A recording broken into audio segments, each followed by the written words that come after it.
Hi, welcome to my channel. My name is Karen and I'm a multimedia artist. In this video, I will be painting a watercolor scene. So go ahead and grab your cup of coffee so you can come along with me and I'll run the materials with you. So I'm using my Arch watercolor paper. This is cold pressed and rough grain. I will need my 2 cups of water, one for dirty water, one for clean water. I also have my paper towel, which is an essential for dabbing and cleaning my brushes. I have my Winsor & Newton watercolor palette set, and the bottom right here is the set as it came. The top ones right there are the ones that are professional grade that I purchased separately. I also have my mixing palette and I dabbed a little bit of cerulean blue here for the sky, which I don't have in my palette for some weird reason. I will also be using a Daniel Smith watercolor paint, which is Cascadian Green. It just works beautifully for foliage as well. I have my reference photo. This is a picture taken by my nephew at a restaurant in Mexico. I just couldn't resist. The colors were beautiful and this was his view from below, so I had to make a little painting out of this. I got a little bit ahead and I already sketched the painting on the paper by using my Cool Erase Prismacolor sketching pencil. It was a bit of a struggle, to be honest with you, just to keep track of which row of umbrellas I was drawing and the dimensions of them and the shapes, but I got through it.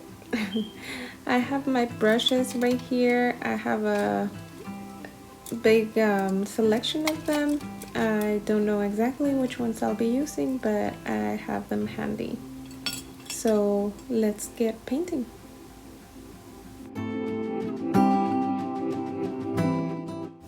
I started off with a wash of clean water over the gaps in between the umbrellas for the sky, and I added some cerulean blue, which I started off a little too light, then I intensified it a little bit more because I know cerulean blue dries a lot lighter than it shows when it's wet.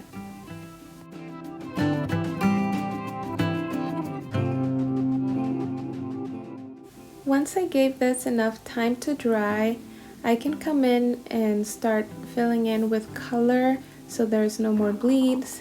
I start by doing the foliage that is behind the umbrellas and then move on with the coloring of each one of the umbrellas.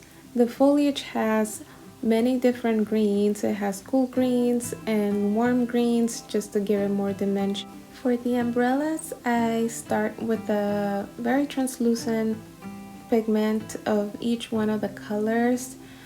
Keep in mind that I'm mixing as I go, so some of my colors aren't exactly as I ended up with because I didn't like them to begin with, so I had to lift the paint and apply a different mix of color on top. That's the beauty about watercolors. Watercolors, you can lift the paint and give yourself a little more grace and a little more working time and a bit of a chance to change it up if you must. As long as it's not a very staining pigment, you can do that lifting technique, which I did for the purple umbrellas. The purple umbrellas came out very muddy the first time, so did the pink ones, so I had to change that.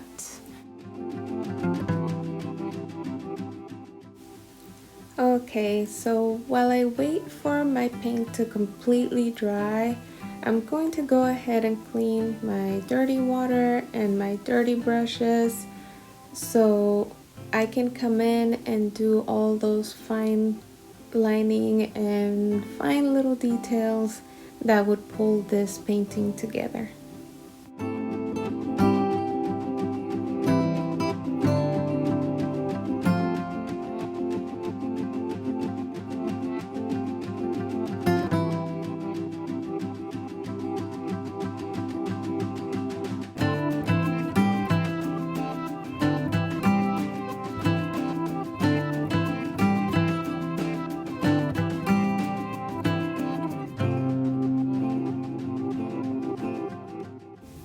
once I finished all the dark lining of the umbrellas, such as the handles and the wiring, I came in with a white jelly roll just to give that little hint of sun reflecting over the handles of the umbrellas.